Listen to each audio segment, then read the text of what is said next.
CBS Radio Mystery Theater presents...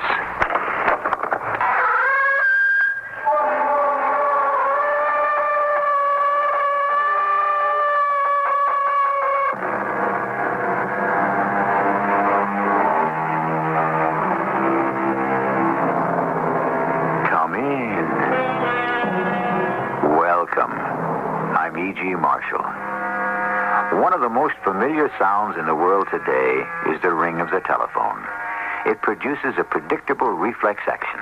The phone rings, you pick it up. It's only too human to want to know who's on the other end. The impulse always is to answer. An impulse you should never have succumbed to if your name had been Betsy Grant.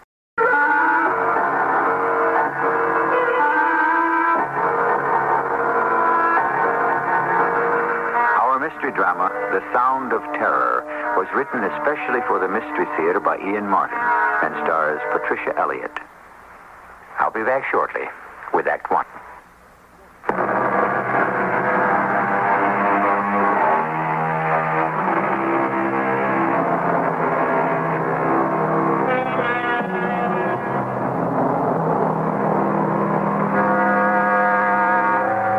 The sergeant of police in Gilbert and Sullivan's Pirates of Penzance who sang the sad complaint, "A policeman's lot is not an happy one." Watching Detective Sergeant Ed Ritter and his girlfriend Betsy Grant as they snake along in weekend traffic after a day at the beach, it would be hard to agree with Gilbert's line. This is one happy policeman, relaxed and obviously very much in love. And so is Betsy, her eyes locked on his strong young face as he talks while he drives. Oh, boy, what a day. You know, in spite of all the traffic, I feel great. How about you, Betsy? Yeah, honey, I'm so relaxed. I don't know if I'm asleep or awake. Well, I better get you straight home if you're that tired. Oh, I'm not tired. Just full of sun, salt, and sea air. And happiness and love in a world of my own. Our own. The other one doesn't even exist. Uh-oh. I'm sorry you brought that up.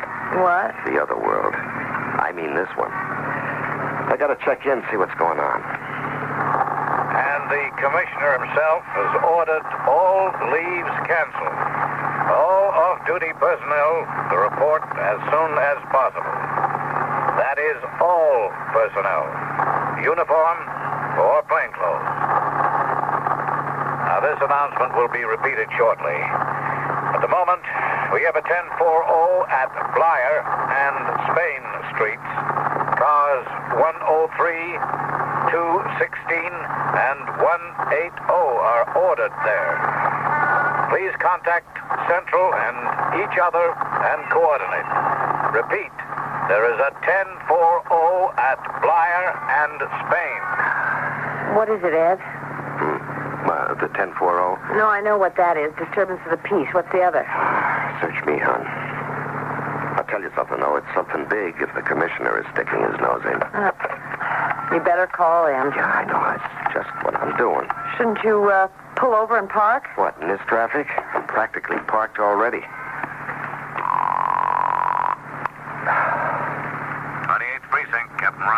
Jerry, it's Ed Ritter. Where are you? Just came out of the Midtown Tunnel after a day at the beach. I was feeling great till I cut in the squawk box. What hit the fan? Oh, the West Arabian ambassador to the UN went and got himself abducted. Now, look, boy, you better get down here as fast as you can. Well, look, I got Betsy with me. I'm stuck in traffic. It'll take me half to 3/4 of an hour to run her home. Buddy boy, maybe you're not reading me. I want you here 5 minutes ago. Now, you dropped your gal and let her take a cab or a bus and get down here yesterday. That is an order. Okay, Jerry. I read you. Now what, Ed? Got to report in immediately. Honey, it looks like you're going to have to grab a cab home. I'll give you some money. Oh, I don't need a cab. Just drop me at 9th Avenue and I'll take a bus. You will take a cab. I'm not taking any more chances with you than I have to. Ed, I'm a big girl. A city girl. I can take care of myself. What's got you so uptight? I'm going to turn on the siren, honey. I got to move. Someone kidnapped the West Arabian ambassador to the UN. Oh, what's his name? Who? The ambassador. Oh, I'm not sure. Mohammed Hassim or something, isn't it? Something like that. Why? Well, I don't know. It just seemed a thing to ask. Who do you suppose kidnapped him? Search me, darling. Got a guess? I'd say some terrorist group. We're not going to have that here. Look, we've all been holding our breath it wouldn't start here the way it has in the rest of the world. That couldn't happen to us. Oh, really? Why not? I can think of a heck of a lot of ways we're so much more careless than other countries. Well, listen, that isn't anything for you to worry about, Bessie. All I care about is that you take care of yourself. You don't have to worry about me, Ed. That's what I like to do best. You're my girl. All the way. You know that. You know, I don't know what we're waiting for to get married. Family. Your folks, my folks, they all want to be a part of Well, it. couldn't they wait till after? Let's take care of the family first. After is for us. Okay, baby. Hey, come on, I gotta move. Hey, kiss goodbye. Uh-huh. Kiss forever. I love you. But if I don't get you out and head for the precinct, I won't be able to afford to marry you. Go on, Sergeant. Answer your bugle call. Yeah. Now, listen, you go straight home. I want you to take a cab, not a bus. All right. Whichever comes first. I'll wait by this covered bus stop right by the phone booth. Oh, here's the bus. I've got to run. Hey, I said a cab. Why waste money?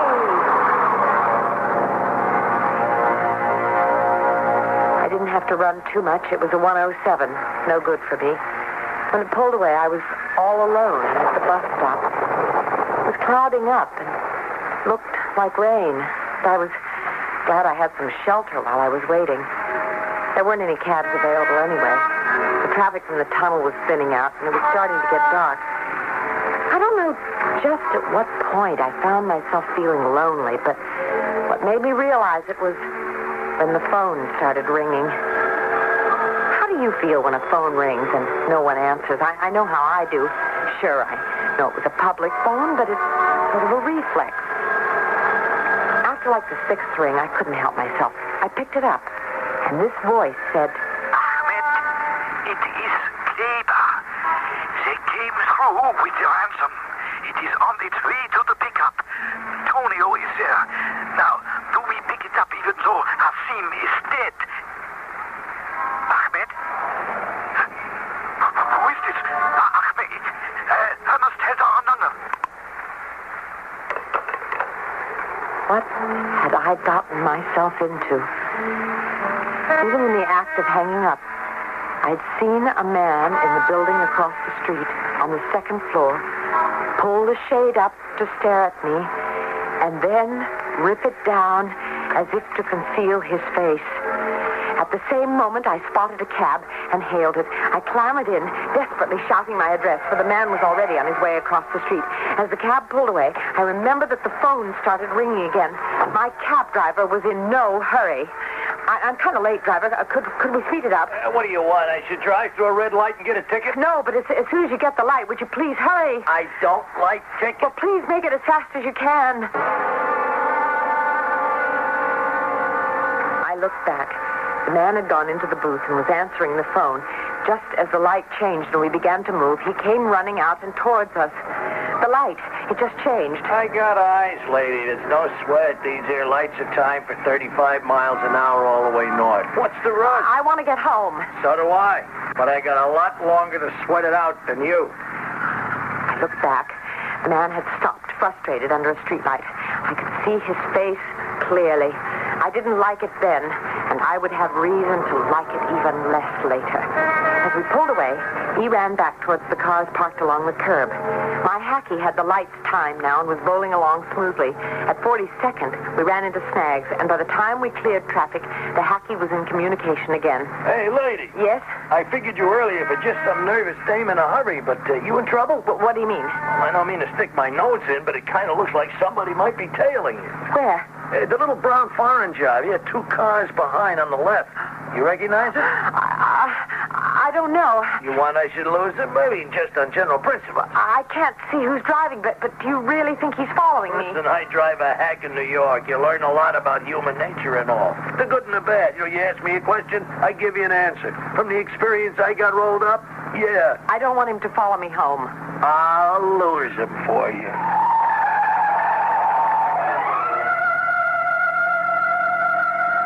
For the first time, he wasn't just a something, but a somebody. He really got into the whole thing like it was a game, cutting lights, switching turns from right to left, doubling back and forth, until finally he drove me up to the brownstone where I had my apartment. There you are, lady. 99A West 83. And all alone. Here's the fare, and something extra for losing my follower. Well, all in a day's a night's work. I kind of got kicks from it, yeah. Hey, what are you, with the government or some kind of TV, a movie star? Neither. Nobody. Oh, what was it? Your ex or something? I beg pardon? Your husband. Who was following you? Oh, no, I don't even know that there was someone following it. It's just these days, a gal can't be too careful. You got it. You want I should see you in? No, I'll be all right. It's kind of gloomy down there in the basement. Oh, that's just the front. In back, it's gorgeous. Good night. Hey, watch your step. I will, and thanks again for the help. You can't do something for somebody every now and then. Watch life. Good night.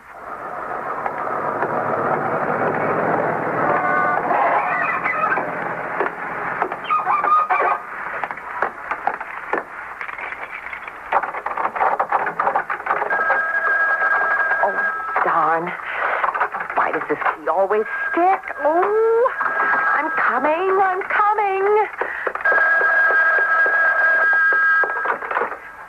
Hello?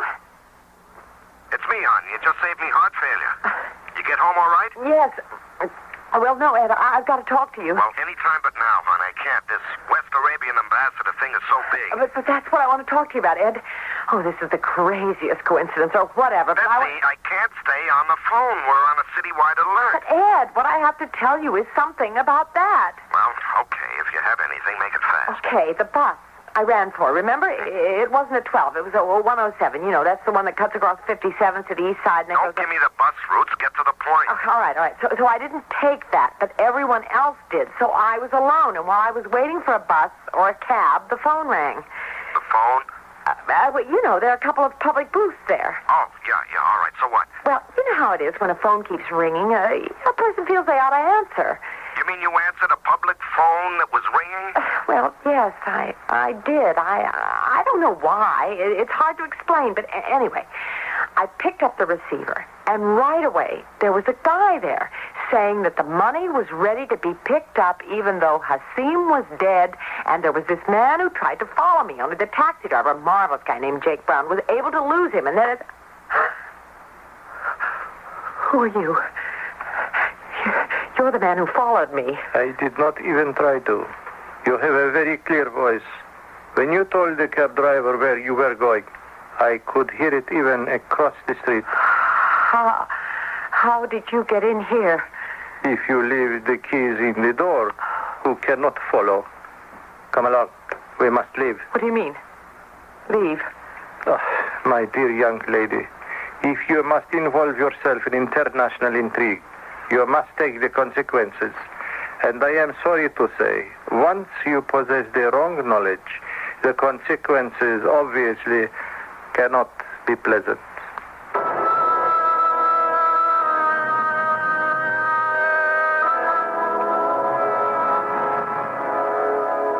A little knowledge is a dangerous thing, and it seems that inadvertently, Betsy Grant, responding to a very human and reasonable compulsion by the simple act of answering a telephone, has gained an amount of information that is dangerous, particularly to a man named Ahmed, who is responsible for many deaths in the past, a man who has nothing to lose by causing more of them in the future.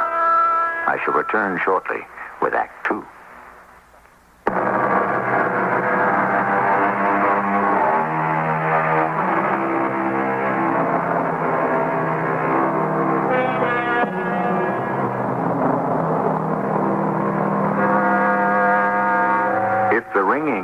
unanswered telephone is so frustrating, there is another sound made by Alexander Graham Bell's invention that is even more frustrating.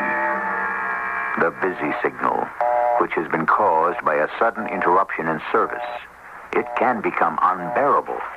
Worse than that, in the case of Detective Sergeant Ed Ritter, terrifying, for he knows intuitively that it was human intervention that broke the connection on his phone call to Betsy. Ed, where are you? Come on, we're on assignment. I'm trying to reach Betsy. I thought she called you. Yeah, she did. Well, so okay. I told you no long conversations. I'd be waiting in the car. Jerry, everything's changed since then. I got a lead. I got to call Betsy back. Call her back? What'd she do? Hang up on you? Here, listen. Okay, so it's a busy signal. You can't hang around till she gets off the phone talking to her mother or some girlfriend. No. It isn't like that, Jerry. But you see, Betsy was talking to me, and someone broke the connection. Ed, buddy, look, you're my best friend. I love you like a brother. But right now, we got no time for personal stuff. We got a big case to break. This has to do with the case, Jerry. I told you I had a lead. Well, for Betsy? Yeah. How? Well, when I dropped her after you told me to get straight to the precinct, she was waiting for a bus, you see, and this phone began to ring. What phone? A coin phone right by the bus stop. So? So Betsy answered it. What? She answered the public phone that was ringing? Was she expecting a call? No, it was just... Well, you know, a phone rings, keeps ringing. If nobody else picks up, you do it. Not me. What for? Well, it's human nature. She's someone maybe is in trouble, needs help. I don't know. Okay. So she picks up the phone, and this voice on the other end starts right in and says, okay, the dough is ready to be picked up. Do they go ahead even if Hasim is dead or what? Hey, wait a minute. Hasim? You sure she said Hasim? Yeah. That's the guy who was abducted. Well, what do you think I'm trying to tell you? Well, what are we wasting time talking? Get Betsy on the phone. I can't. Don't you hear me? There's nothing but a busy signal. Try her again. No, Jerry. I'm not messing around anymore. Something's wrong. Now, I'm going over to Betsy's apartment and see for myself what. All right, I'm going with you. Did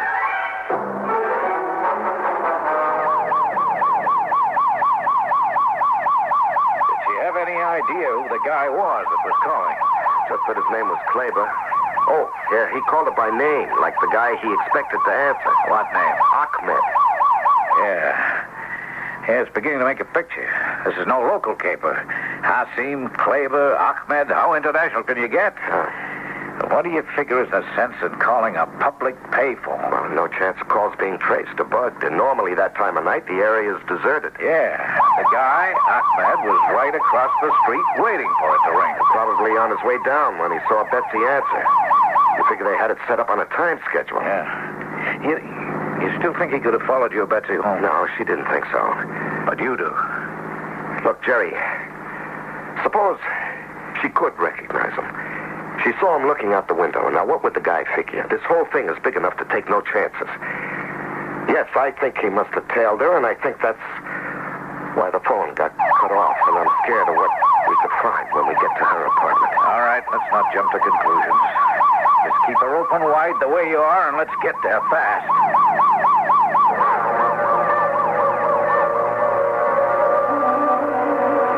Which is her apartment? Basement, right down the steps. All right, hold up. Let's move easy. You cover me, I'll try the door. Well, I'll take it. You cover. No, sir, I'm saving you for Betsy. Cover me, that's an order. All right, we'll start legit. I'm ringing the doorbell. Police, open up. Don't try anything. We're armed. Oh, we're too late. How's the door? Locked. Stand back. It ain't the first door I kicked in. Watch it. Now, just keep me covered. Let me. I know where the lights are and things. Okay, just take it easy. The living room. I'm going to get the light. Stay low. Yeah, right. Nobody here. Check behind the couch. Yeah, for sure. Kitchen door's open. No one there. At the bedroom? Yeah. Doesn't look like there'll be anyone there either. Now, take it easy, Ed. You know, I can feel it in my bones. They got her. Look at the phone. It's off the hook. Here. This is her handbag. She never would have left that behind. Now, let's look in the bedroom first before we jump to conclusions. Hey, why? You don't think maybe... Now, easy, Ed, easy. Come on. Where's the light switch? I don't know. I guess Forget it. I found it. Ah, there's no problem here. All neat and tidy. Yeah, let me make sure. Under the bed. Closet. Yeah. Bathroom. Well, at least they didn't total her. They must have taken her with them. Where? I don't know. Betsy give you no notion about that? No, none. So it's up to us to find out. Let's get back to that phone. We got to get out an APB. Now, don't touch that phone again. There may be fingerprints. So what are we going to do about Betsy? Don't panic. We got a lot to work on. Hold it. I got to answer it. It may be them about Betsy. We'll answer it. You got a clean handkerchief? Yeah. Here, lend it to me. Here you are. Thank you. Huh? Oh, yes, Storch. This is Lieutenant Reimer. What's on your mind? Yeah? Yeah? Oh, how do you read it? Okay, hold him. I want to question him myself. Doesn't look too hot, but you never can tell. No, there's nothing to send, except we're going to have to put out an APB on Ed Ritter's girlfriend. Yeah, it looks like she was snatched. You get this on the wires right away. Oh, hold it a sec. Ed. Yeah, what is it? I'll fill you in on the kidnapping on our way back to the precinct. Right now, we need a description of Betsy to put out on the APB. I figure you can do that better than me. I just hope we can find her. Come on, cheer up, kid. They didn't get the money, so we have a bargaining point, even if Hasim is dead. Now, come on, take the phone. No, easy. Use the handkerchief. Okay. Might be fingerprints we can still use. All right, Jerry, I got it.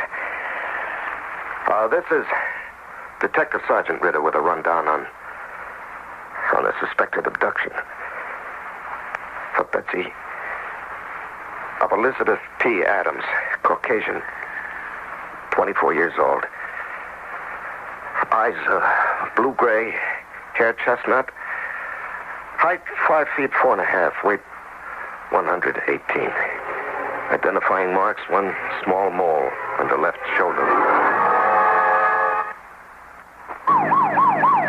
Now, the drop for the ransom money was a wired trash can on 59th under the Queensbrook Bridge. There's an open playground right there and very little cover to stake it out. But it was staked out. Sure. We got a young detective shooting a basketball on the playground and 2 other cops in a bar nearby with good sightlines to the drop. So when the guy came, they were all on him within a couple of minutes. So you picked him up. Is he talking? Is he talking? A blue streak. And what does he say? Nothing that's much help to us. His name is H. Harrison Trimble. He graduated from Harvard, 1936. I don't care about his name. Has he given us any leads? Oh, Ed, he's a derelict, a bum, a wino. He fell backwards into this, an accident. Are you sure? Well, I'm not sure of anything until I prove it out all the way. I just didn't want you to get your hopes up. No, I don't think Mr. Trimble is the answer. Tell you the truth, I think Mr. Trimble is the fly in the ointment. The accident that blew most of our chances. What do you mean? Well, the ransom was $3 million. It was deposited in the trash can in 3 plain brown paper bags. Now, Trimble resides in the shadow of the bridge. I mean, he chooses to make it his home, rent-free. And he lives on other people's leavings. I don't suppose in all his years of poking through trash cans he could even have dreamed ever of turning up $3 million. But when he did, his reflex was to take it on the lam. Yeah, but our boy stopped him. That's right. So, if that's the way it is, there's nothing he can tell us. That's the way it looks, Ed. So we're no nearer Betsy and Hasim than we were to start out with, huh? Oh, I wouldn't say that. What do you mean, Jerry? Well, we know where your girlfriend answered the phone call. She looked across the street and she saw a guy who may or may not have had anything to do with all this. I've given orders to have that block checked out. Why didn't I think of that first? Maybe because you're still a sergeant and I'm a lieutenant. And she's not my girlfriend. I can be a little more objective. Well, we better get down there right away.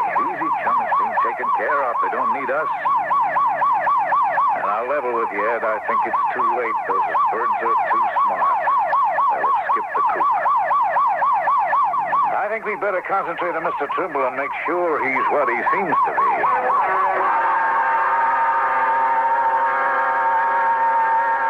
All right, Clever. You have failed me.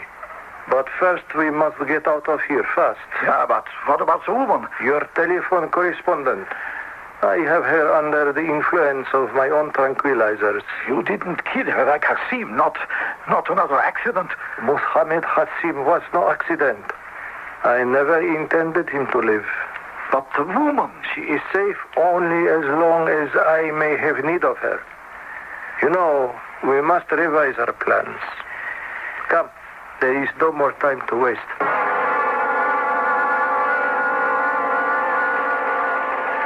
Any more word, Ed? No, not a thing. What about the bum? Turnbull? That's just what he is, a bum. I read him clean. So, what do we do now? How much do you love your Betsy? That's a lousy question. It's a lousy situation, Ed. Do you love her $3 million worth? Oh, look, you can't put a price on something like that. You can't. I'm stretching my neck out and putting a price. We're going to hear from these guys, Ed.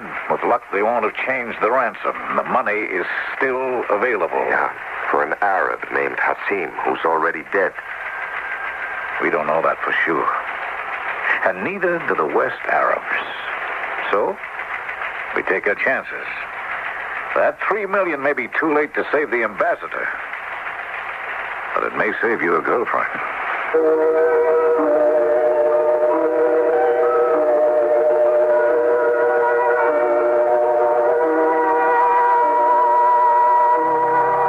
$3 million in cash floating loose. An Arabian UN ambassador who is dead or not dead. A girl who answered the telephone and inadvertently got herself embroiled in international terrorism. Where do we go from here? That, of course, must be saved up till I return shortly with Act 3.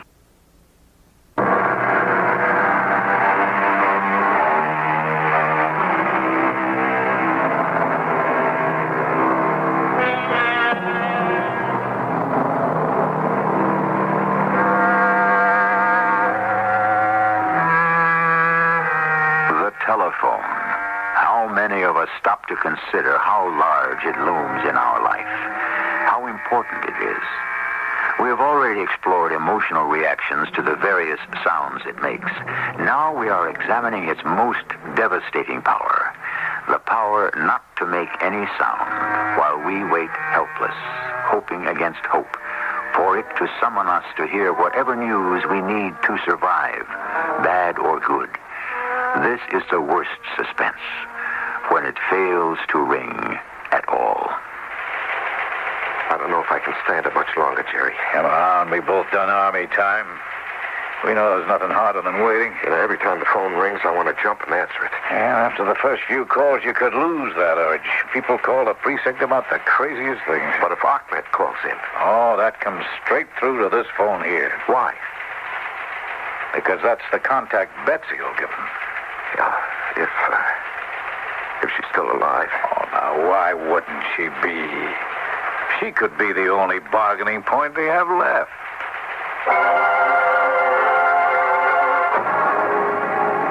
Well, Clever, suppose you try to explain now what happened. Everything was all set, Ahmed. The moment the money was put in the garbage can, the grapple hook was being sent down from the bridge.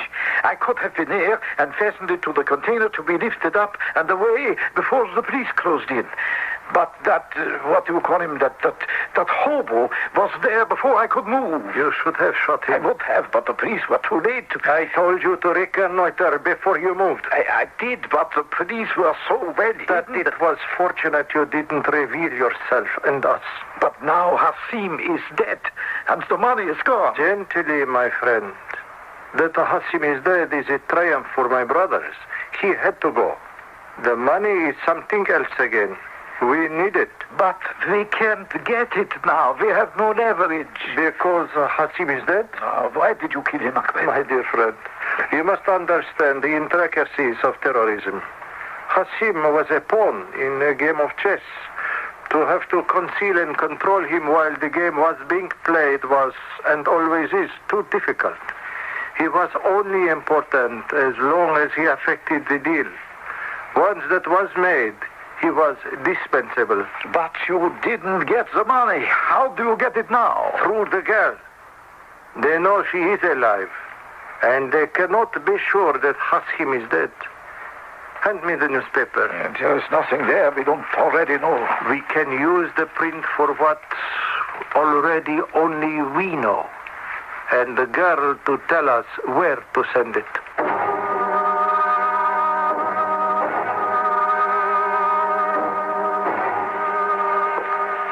This just came in the mail for you, Ed. Oh, what is it? Oh, you better see for yourself. I got a notion it isn't personal. You want to read it to me? To whom it may concern. We have Ambassador Hassim in our power. The ransom was not paid. If it is refused us again, he will die. Also, the woman called Elizabeth Grant. Instructions will be sent through her phone how to deliver the $3 million. You will wait for them and comply, or all will be dead. A fanatic. Yeah, at this point, so am I. Try and stay cool, Ed. You're going to need it to deal with this kind of guy. How do I know that Betsy's even alive anymore?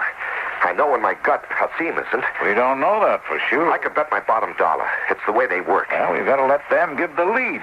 Yeah, I guess. Which still doesn't mean we can't make a few contingency plans of our own. Yeah, but nothing that would put Betsy's life on the Don't line. worry, she comes first. Well, second. What do you mean second? First, we got to know what this Ahmed has in mind.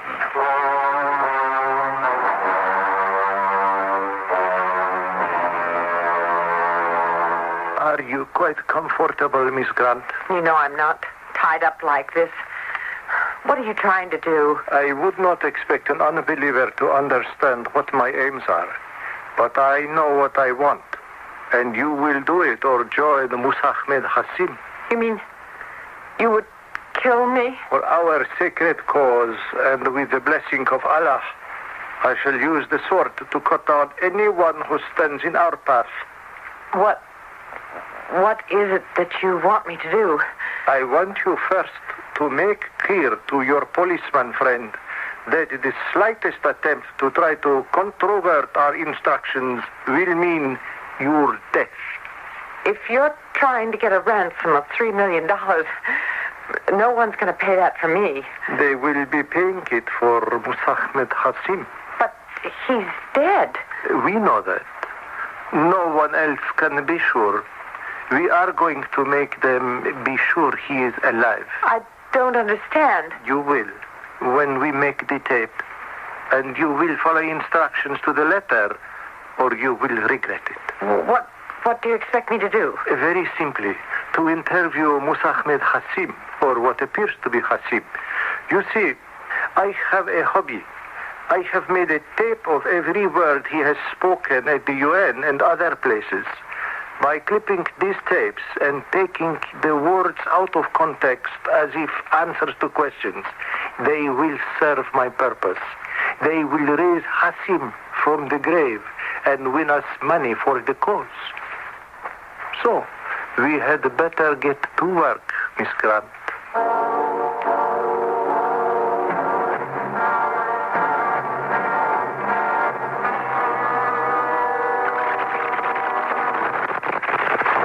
That's far enough, Ed.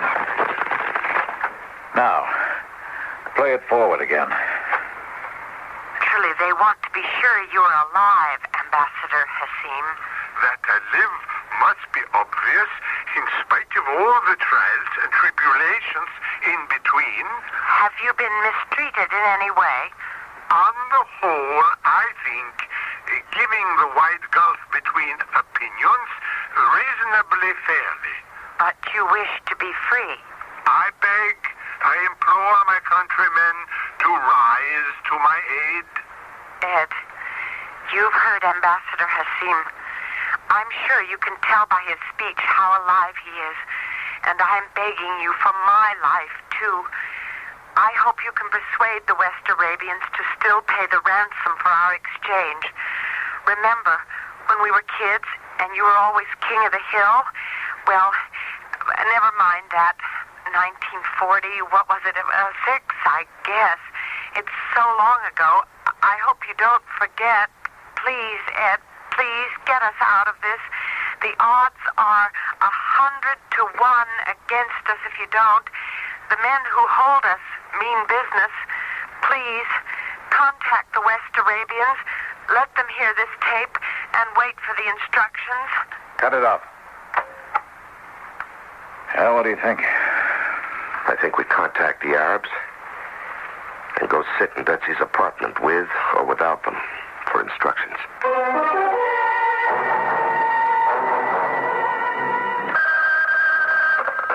Yes.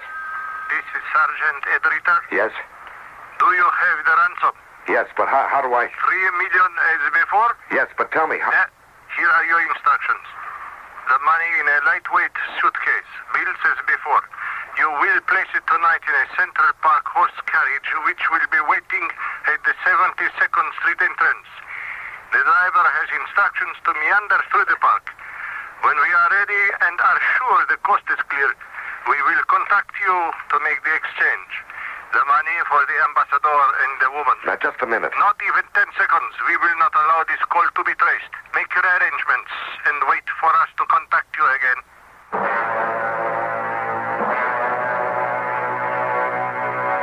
What do we do now? Sit and wait again. For what? For the switch, the new drop. Oh, it'll be here any moment. What do you mean? Oh, face it, Ed. We have limited facilities, but we know the opposition always pulls a switch. But we got them tabbed now. Have we? What?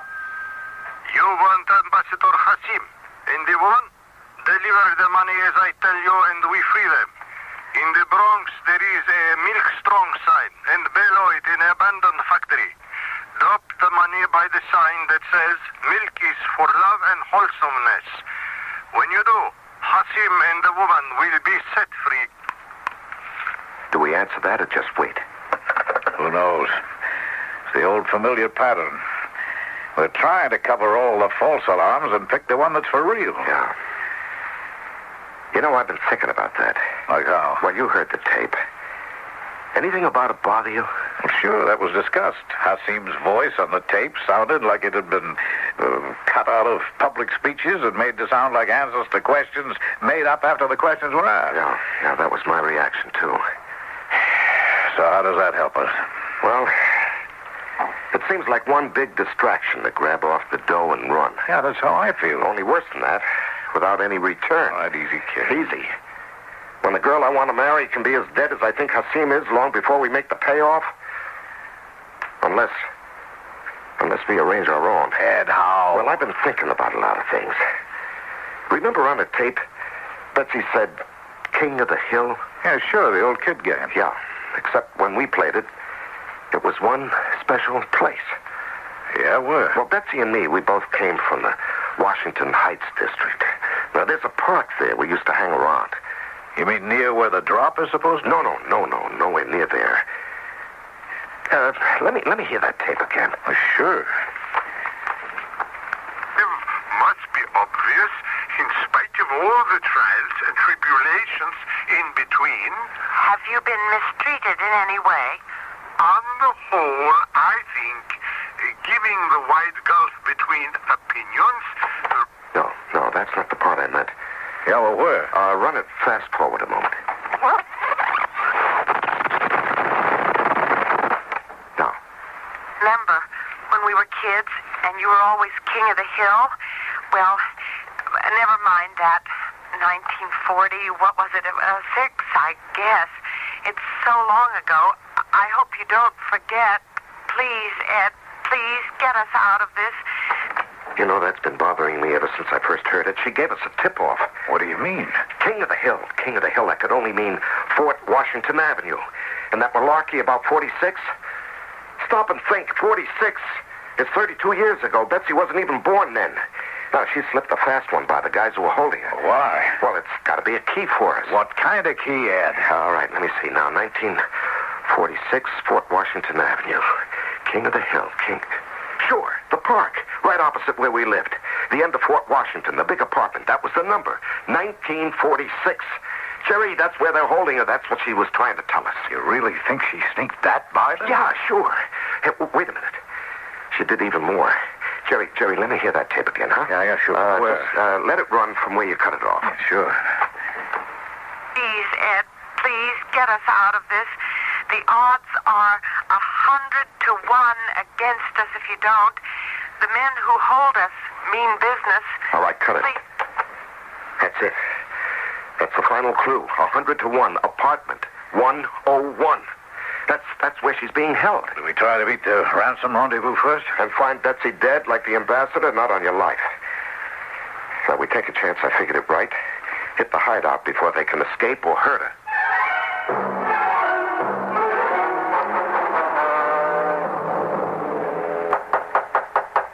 Yes? I have a telegram for a Mr. Ahmed Fatullah. For Ahmed Fatullah. Just hold it there, Ahmed. Don't move. You're covered 8 ways from nowhere. You will not take me alive. I warn you, you can't get out.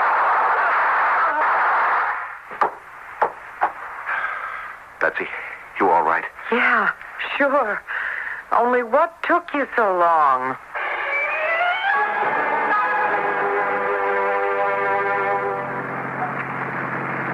Hey, where are you going, Ed? This isn't the way home. That's right.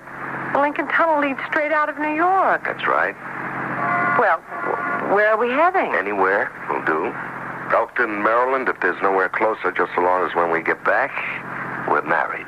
But we haven't told our families. Well, they're just going to have to catch up. It's kind of a rush. Not after that last 24 hours. It's time, wouldn't you say, Betsy, that you had a permanent bodyguard?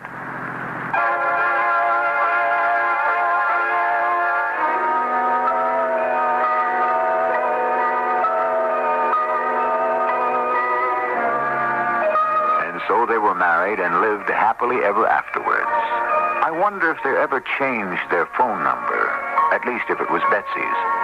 But then, I doubt if it ever caused them such severe problems again. Except, do you imagine Betsy hesitates to answer it every time it rings?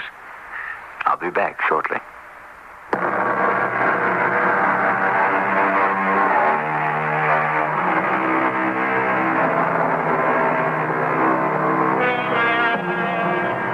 Probably the most important instrument you will ever own. It can bring you hope, joy, despair, frustration.